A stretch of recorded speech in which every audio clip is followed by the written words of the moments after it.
ونستعينه ونستغفره ونستهديه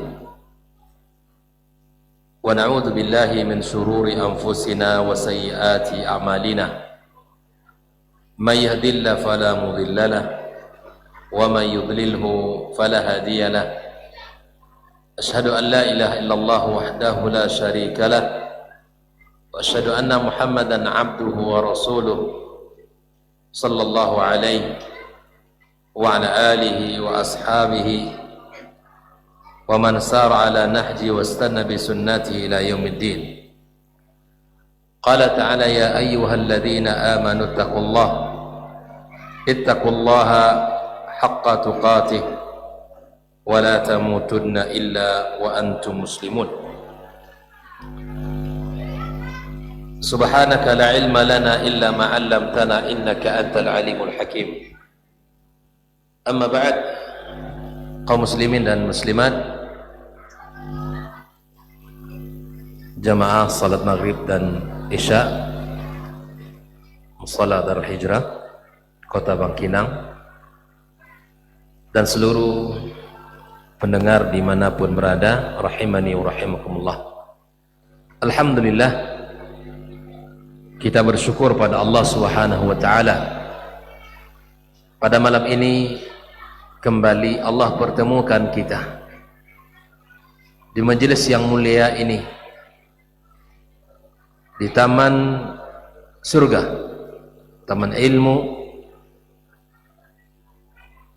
yang mudah-mudahan Allah Subhanahu wa ta'ala senantiasa suburkan kecintaan hati kita kepada ilmu, sehingga kita bisa menjalani Islam dengan baik dan benar sesuai dengan tuntunan, karena memang sejatinya ilmu adalah menjaga dan mengarahkan kita. Kemudian kita ucapkan pula salawat dan salam untuk Nabi kita tercinta sallallahu alaihi wasallam. Allahumma salli wa sallim ala Muhammad wa ala ali Muhammad. Semoga kita diberikan Allah kemudahan, taufik untuk bisa mencontoh dan meneladaninya, mengikuti sunnah-sunnahnya dalam kehidupan kita. Ma'asyiral ikhwah fiddin rahimakumullah, malam ini kembali kita bersama kitab Tafsir Sa'di, yang mana pembahasan kita adalah surat Al-Baqarah. Kita masuk pada ayat yang ke-30 setelah Allah Subhanahu wa ta'ala menceritakan tentang 3 kelompok manusia, orang-orang yang bertakwa kepada Allah, kemudian orang-orang yang tidak beriman kepada Allah, orang kafir. Setelah itu Allah Subhanahu wa ta'ala menceritakan orang-orang yang di dalam hatinya ada kemunafikan. Setelah itu Allah Subhanahu wa ta'ala menyebutkan awal perintah di dalam surat Al-Baqarah adalah perintah untuk beribadah kepadanya, tepat pada ayat yang ke-21. Ya ayyuhan nasu u'budu rabbakumul ladzi khalaqakum wal ladzina min qablikum la'allakum tattaqun. Inilah ayat atau ayat perintah pertama di dalam Al-Qur'anul Karim.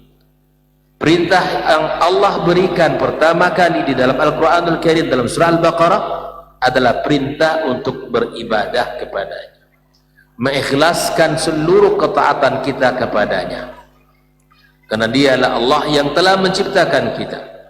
Dan kemudian Allah yang telah menciptakan orang-orang sebelum kita, dan agar kita bertakwa kepada Allah Subhanahu wa ta'ala. Setelah itu Allah Subhanahu wa ta'ala memberikan at-tahaddi, semacam ancaman kepada atau semacam tantangan kepada orang-orang yang ragu dengan agama ini, ragu dengan Al-Quran ini, ragu dengan risalah Nabi alaihissalatu wassalam. Maka Allah suruh mereka untuk mendatangkan satu surat seperti Al-Quranul Karim, tapi semua itu tidak mungkin mereka akan lakukan. Lalu kemudian Allah tutup dengan kabar gembira terhadap orang-orang yang beriman dan beramal saleh. Nah, setelah itu ikhwal kiram, pembahasan yang berikutnya adalah tentang sebuah permisalan yang Allah sebutkan di dalam Al-Quranul Karim. Ketika Allah Subhanahu wa taala menantang mereka, orang-orang yang tidak beriman dengan Al-Quranul Karim, untuk mendatangkan ayat seperti Al-Quran, mereka tidak mampu. Ketika mereka tidak mampu, lalu kemudian Allah membuat sebuah perumpamaan. Innallaha la yastahi ayadriba mathalam ba'udah. Jadi sebuah permisalan yang menurut mereka ini adalah permisalan yang tidak patut, permisalan yang tidak pantas. Tapi Allah katakan Allah tidak malu untuk membuat sebuah permisalan dengan seekor nyamuk, atau mungkin lebih kecil daripada itu. Setelah itu mereka disebutkan oleh Allah Subhanahu wa taala orang-orang yang kemudian mengingkari janjinya, mengingkari tidak menepati sumpah mereka, janji mereka kepada Allah Subhanahu wa taala. Kita masuk kepada pembahasan baru tentang ayat yang mana Allah Subhanahu wa taala jadikan sebagai dasar kepemimpinan. Di dalam surat Al-Baqarah ayat 30 ini Allah Subhanahu wa taala mengatakan, wa idh qala rabbuka lil malaikati, dan ingatlah ketika Rabbmu di sini siapa? Hah? Kamu di sini kepada siapa? Kepada Nabi Muhammad sallallahu alaihi wasallam. Wa idh qala rabbuka, dan ingatlah ketika Rabbmu Muhammad berkata kepada siapa? Lil malaika, kepada malaikat. Maka di sini apa yang Allah katakan? Inni ja'ilun fil ardi khalifah. Saya akan jadikan, kata Allah, di muka bumi ini khalifah. Berkata Al-Imam Syinqiti dan Kitab Adwaul Bayan bahwa tidak disebutkan oleh Allah di sini apakah Allah menyebutkan kalimat ini sebelum penciptaan Adam atau setelah. Hah? Sebelum atau sudah? Sebelum. Baik. Lalu kemudian nanti penjelasan di dalam surah Al-Hijr disebutkan di sana lebih jelas. Namun di sini tidak dijelaskan oleh Allah secara rinci dalam surah Al-Baqarah ini apakah Allah mengatakan itu sebelum penciptaan Adam alaihissalam atau sesudahnya. Namun dari siyaqul ayat bisa kita lihat Maka di sini berkata Syekh As-Sa'di rahimahullah taala, di mana ketika Allah katakan ini kepada malaikat-malaikat yang mulia, hada syuru'un fi dzikri fadli Adam alaihi salam abil bashar. Maka dalam ayat ini Allah Subhanahu wa taala memulai menyebutkan keutamaan Nabi Adam. Jadi ayat ini di antara tujuan Allah Subhanahu wa taala mengatakan, maka Allah akan menyebutkan di antara kelebihan Nabi Adam alaihissalam yang merupakan Abul Bashar, bapak para manusia, bapaknya manusia Adam alaihissalam. Nah, kita ini keturunan Adam alaihissalam. Nah, anna Allah hina arada khalqahu akhbar al malaikah bidzalika. Ketika Allah Subhanahu wa taala ingin menciptakannya, maka Allah memberitahu kepada malaikat tentang apa yang Allah ingin ciptakan, ingin lakukan. Bahwa sesungguhnya Allah Subhanahu wa taala menjadikannya sebagai khalifah di muka bumi. Lalu kemudian malaikat yang mulia pun mereka berkata, qalu ataj'alu fiha may yufsidu fiha wa yasfiku ad-dima. Para malaikat pun berkata kepada Allah Azza wa Jalla, apakah engkau akan menciptakan di muka bumi itu orang-orang yang akan melakukan kerusakan? Al-fasad di sini al-ma'asi, kemaksiatan yang disebutkan oleh Sa'ad As-Sa'di, makna may yufsidu fiha ay al-ma'asi. Makanya kerusakan, di antara bentuk kerusakan di muka bumi dengan maksiat. Wa yasfikud dima, dan ditambah lagi, apakah engkau akan menciptakan orang-orang yang akan menumpahkan darah? Para ulama mengatakan bahwa di sini bahwa para malaikat faham bahwa perkara menumpahkan darah sesuatu yang besar di sisi Allah Subhanahu wa taala. Maka jiwa manusia tidak boleh ditumpahkan, dibunuh. Tidak boleh, dan itu merupakan dosa besar.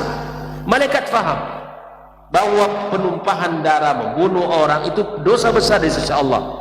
Maka disebutkan oleh malaikat, ataj'alu fiha may yufsidu fiha, yang akan membuat kerusakan-kerusakan di muka bumi nanti. Kemudian ditambah lagi mereka akan menumpahkan darah. Maka kemudian kata Syekh Sa'di, hadza takhsisun ba'da ta'mim. Bukankah al-fasad itu juga masuk, membuat kerusakan itu juga masuk di antaranya apa?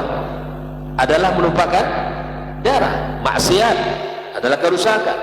Menumpahkan darah manusia juga merupakan kerusakan. Hadza takhsisun ba'da ta'mim. Kenapa ini disebutkan oleh Allah Subhanahu wa taala, oleh malaikat? Libayani syiddati mafsadatil qatl. Karena bahayanya, ya, bahayanya dosa pembunuhan. Maka subhanallah, jiwa manusia itu terjaga. Jiwa manusia itu terjaga. Dan jangan mudah untuk melakukan pembunuhan atau semena-mena dengan jiwa manusia, tidak boleh. Karena membunuh orang adalah termasuk dosa besar. Oleh karena itu, ikhwafillah rahimakumullah, ketika mereka orang-orang kufar Quraisy di zaman dahulu sangat mudah mereka membunuh orang, hanya gara-gara seekor hewan ternak mereka yang gara-gara seekor hewan ternak kemudian akan berujung kepada pembunuhan. Mereka akan sangat mudah, bahkan bukan hanya antara pemilik hewan ternak dengan orang yang akan, artinya orang lain, pemilik hewan ternak yang lain, tetapi bisa jadi itu akan terjadi pertumpahan darah antara satu kabilah, satu suku, karena memang kebiasaan mereka dulu seperti itu. Dan yang lahir dari anak-anak perempuan itu adalah kehinaan bagi mereka, kehinaan. Bahkan ketika lahir anak perempuan, wajah mereka menghitam marah, mereka kesal.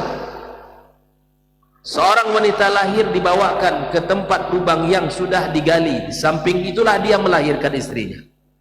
Andaikan yang lahir anak perempuan langsung didorong, dikuburkan. Begitulah jahiliyahnya mereka dahulu. Begitulah jahiliyah mereka, tidak memandang bahwa nyawa ini tidak ada gunanya bagi mereka. Jahiliyahnya mereka gara-gara hewan ternak yang kemudian akhirnya mereka saling bunuh-membunuh, dan bahkan bukan hanya 2 orang, 3 orang, tapi bahkan itu menjadi satu kabilah. Begitulah kerusakan-kerusakan yang dilakukan oleh mereka. Wa hadza bihasbi dhannihim. Nah, ini persangkaan malaikat bahwa inilah ya yang mereka pahami, annal khalifatal maj'ul fil ardi sayahduts minhu dzalik.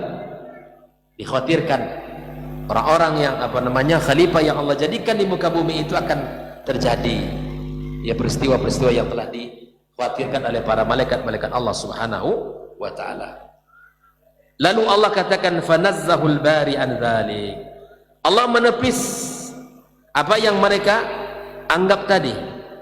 Allah Subhanahu wa taala menyebutkan pula setelah itu, wa'azzamuhu wa akhbaru annahum qa'imuna bi'ibadatillahi ala wajhi khalin al mafsadah. Mereka nanti akan beribadah kepadaku, kata Allah Subhanahu wa taala.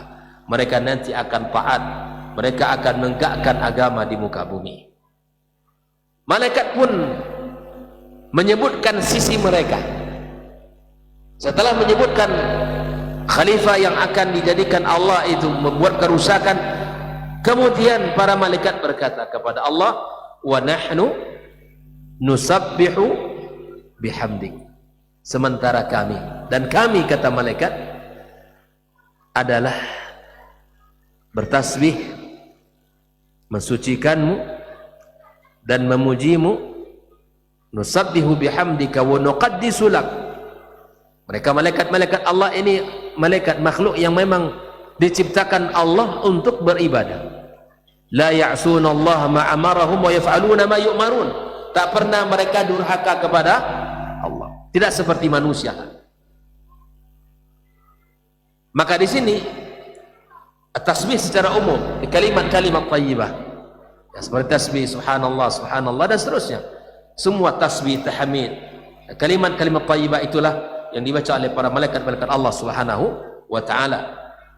Lalu Allah katakan dari sini, wa nahnu nusabbihu bihamdika ay nunazzihaka tanzihil laik bihamdika wa jalalik. Kami, kata para malaikat, mensucikanmu, mengagungkanmu, bertasbih dan memujimu sesuai dengan pujian yang layak bagimu. Maka ikhwafillah rahimakumullah, inilah malaikat-malaikat Allah Subhanahu wa taala yang memang mereka bertasbih, bertahmid, ya, kemudian mereka memuji Allah Subhanahu wa taala. Baik. Qala Allah taala lil malaikah. Lalu kemudian Allah berkata kepada malaikat, ini terjadi dialog antara Allah Subhanahu wa taala dengan malaikat-malaikatnya. Qala inni a'lamu min hadhil khalifah, kata Allah, saya lebih tahu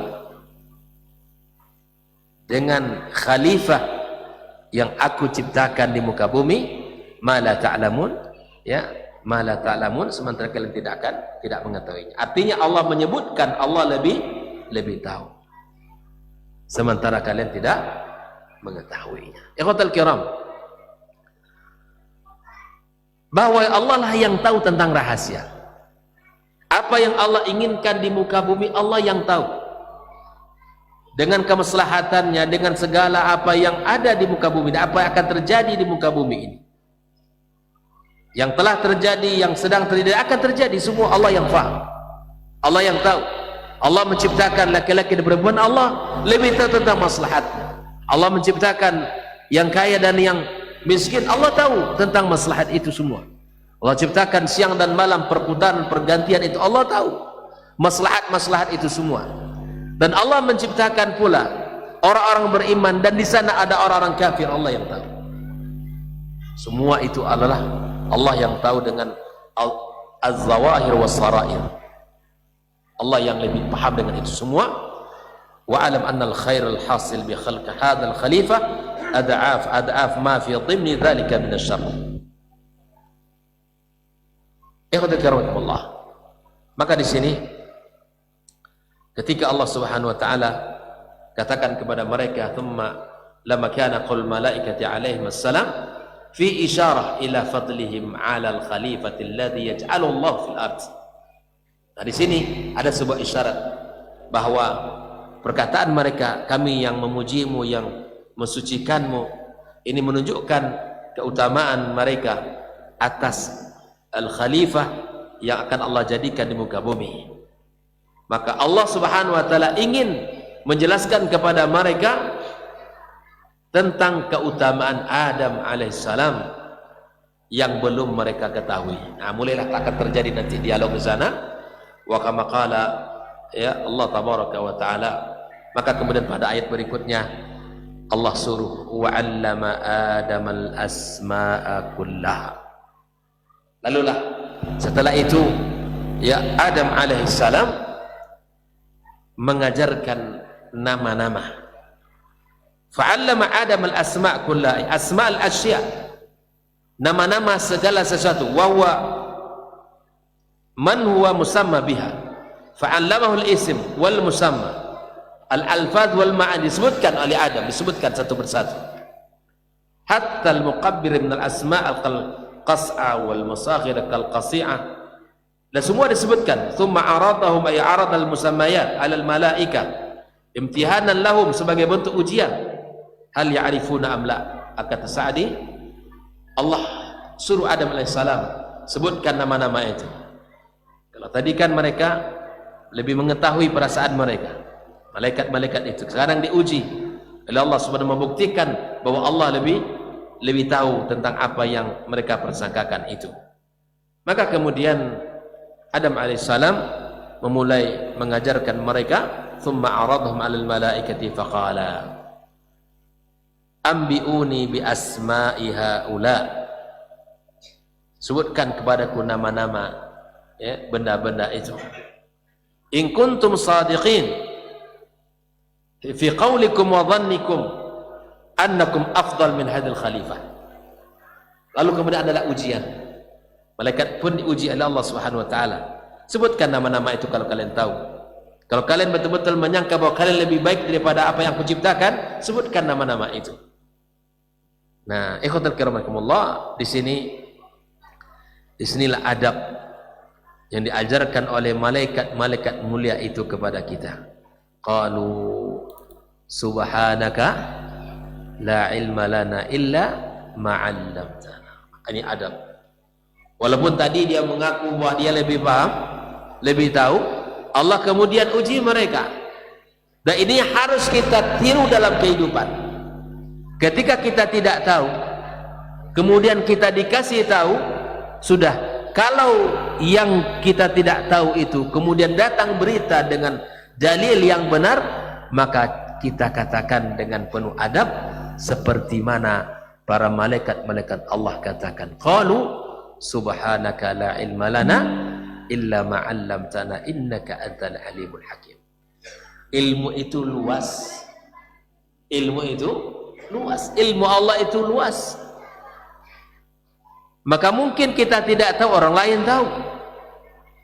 Mungkin kita belum terbaca dalilnya, orang lain sudah membaca. Kita tidak pernah terbayang sebuah masalah misalnya, tapi para ulama mereka telah lebih dahulu membahas itu dan semuanya sudah ada dalil. Maka sikap yang bijak bagi seorang mukmin adalah membuka dirinya untuk sebuah kebenaran. Permasalahan kita itu adalah permasalahan kita seakan-akan kita sudah tahu semuanya, sehingga kita ketika dikasih tahu ini sunnah Nabi, ini adalah syariat Nabi, dan ini bukan sunnah Nabi, sulit untuk diterima karena sudah tahu. Oh iya, kalau kita diajak orang, dikasih tahu orang misalnya, saya belum tahu ini, begini hukumnya. Oh iya, kita cari dalilnya, kita lihat bagaimana Al-Quran, bagaimana hadis Nabi, dan bagaimana para salaf. Oh ternyata selama ini saya salah. Kita harus tarajuh, kita harus kembali kepada jalan yang benar. Ketika kita tersesat, balik ke jalan utama agar kita selamat. Kalau kita tetap mempertahankan di jalan yang tersesat itu, ya teruslah akan tersesat selama-lamanya. Kalau tidak mau dikasih tahu, ya sudah, silahkan. Nah, oleh karena itu adab yang mulia yang diajarkan oleh para malaikat, lalu mereka katakan, nah berbeda nanti dengan yang makhluk yang satu lagi itu. Nanti yang satu lagi ada makhluk, ya, yang memang pembangkang. Kalau ini tidak, mengajarkan kepada kita ketaatan, mengajarkan kepada kita adab, mengajarkan kepada kita akhlak. Qalu, langsung mereka berkata, ketika mereka tidak tahu apa yang ditantang oleh Allah, maka langsung mereka memuji Allah, subhanaka, maha suci engkau, ay nunazzihaka an al-i'tirad minna alaika wa mukhalafata amrik, kami mensucikanmu. Nah, langsung minta maaf kepada Allah Subhanahu wa taala di atas bantahan, ya, yang mereka, atas persangkaan yang mereka berikan. La ilma lana Lalu mereka mengakui, kami tidak punya ilmu. Itu dia. Kita tidak punya ilmu. Biwajhin minal wujuh illa ma'alamtana, kecuali apa yang telah Engkau ajarkan kepada kami. Inilah hakikat. Ketika kita membuka diri kita bahwa kita tidak punya ilmu, lalu diajarkan oleh orang tentang satu hal, maka kita katakan seperti apa yang dikatakan malaikat ini, ya, subhanaka la ilma lana illa ma 'allamtana innaka antal alimul hakim. Fadlan minka wujud. Dan ini adalah sebuah karunia dari Allah Subhanahu wa taala yang mengajarkan ilmu kepada para malaikat Allah Subhanahu wa taala. Innaka antal alimul hakim, sungguh engkau maha berilmu dan maha bijak. Ikhwatal kiram rahimakumullah. Ini adalah sikap yang baik bagi seorang ketika sekali lagi belajar agama ini. Mintalah kepada Allah Subhanahu wa taala dengan menyebut namanya innaka antal alimul hakim. Sungguh Allah Subhanahu wa taala maha alim dan maha bijaksana. Lalu kemudian Allah Subhanahu wa taala menyebutkan qala ya Adam.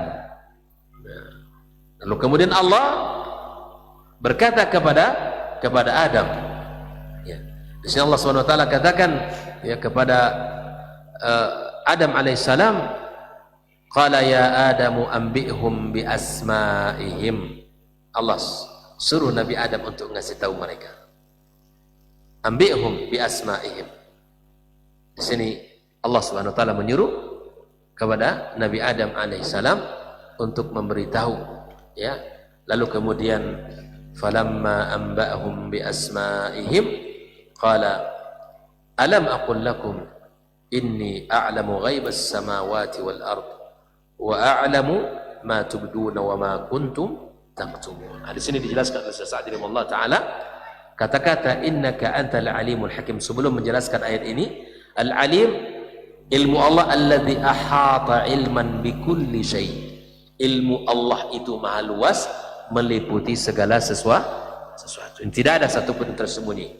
Tidak ada satupun yang tersembunyi. Fala yaghibu anhu wa la ya'zib mithqala dzarra fis samawati wal ard wala asghar min dzalika wala akbar. Tidak ada sesuatu pun yang hilang, yang tenggelam di sisi Allah Subhanahu wa taala, baik itu ya sekecil apapun, sebesar zarrah, baik di langit maupun di bumi, lebih kecil maupun lebih besar, itu tidak ada satupun kecuali Allah tahu dengan apa yang terjadi di muka bumi ini. Al-Hakim man lahul hikmah tamah allati la yakhruj anha makhluq. Yang maha bijak, Allah maha bijaksana. Hakim, Allah yang hakim. Tidak ada satupun yang keluar dari kebijaksanaan Allah Subhanahu wa taala. Semua apa yang dilakukan Allah, semua apa yang terjadi, semuanya adalah bijak dan tidak ada sesuatu celah yang tidak baik di sisi Allah Subhanahu wa taala. Ya. Dan kita tahu kata hakim, ya, maka kemudian lahir kata hikmah, ya kan? Hikmah dan hakim asal akar katanya sama. Al-hikmah ya adalah di mana wad'u syai' fi mawdhi'ihi al-la'iku bih. Ya, meletakkan sesuatu pada tempat itu hikmah namanya. Kalau bicara sama orang yang dewasa begini caranya, itu hikmah. Bicara dengan orang yang sebaya begini kalimatnya, itu hikmah. Bicara kepada orang yang lebih muda begini bahasanya, itu hikmah. Lawan pada hikmah apa? Zalim. Ya, zalim kebalikannya, meletakkan sesuatu bukan pada tempatnya, itu zalim. Hikmah meletakkan sesuatu pada tempatnya. Makanya subhanallah, hikmah ini kita minta kepada Allah Subhanahu wa taala agar kita bisa menempatkan sesuatu pada tempatnya. Maka tidak ada sesuatu yang dilakukan pada tempatnya kecuali akan indah. Maka hikmah ini dibutuhkan dalam kehidupan kita. Bahkan dalam berdakwah ini perlu hikmah. Di dalam menyampaikan hak perlu hikmah. Di dalam menyampaikan ya kebenaran perlu hikmah. Di dalam menyampaikan sesuatu yang diperintahkan Allah perlu hikmah. Hikmah baik itu kepada mad'u yang diajak atau hikmah kepada keluarga, berbicara dengan hikmah kepada keluarga kita, kepada anak-anak kita, kepada orang-orang yang kita cintai perlu hikmah.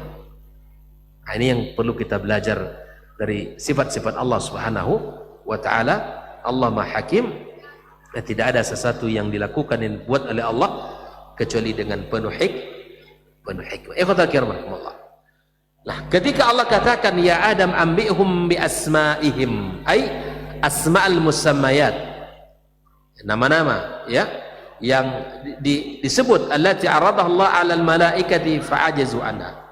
Malaikat langsung tak mampu memberitahu apa nama-nama benda-benda itu.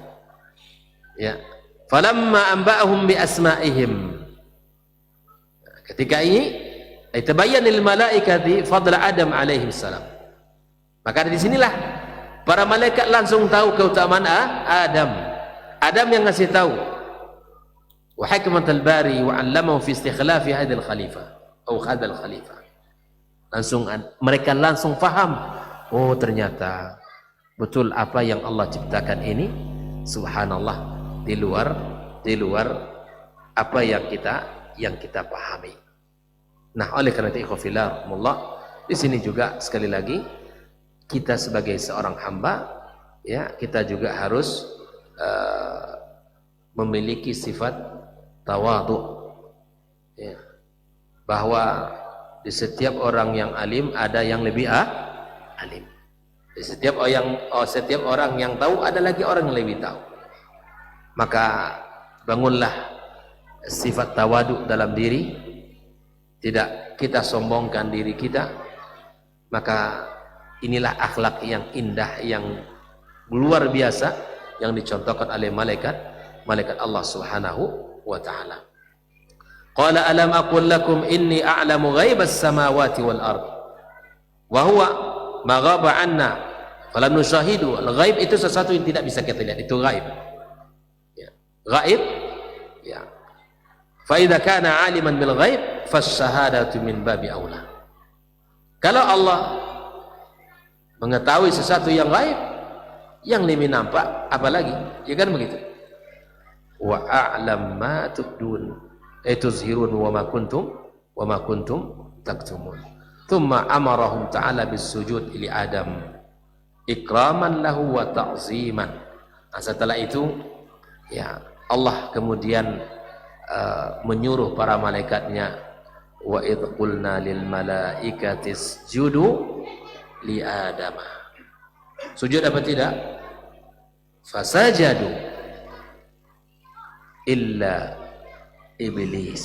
Nah, ini makhluk yang saya maksud tadi itu.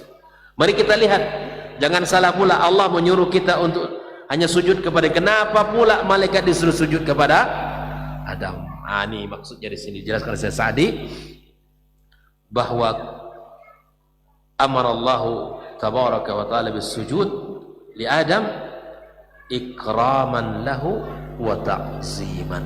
Sujud dalam rangka apa?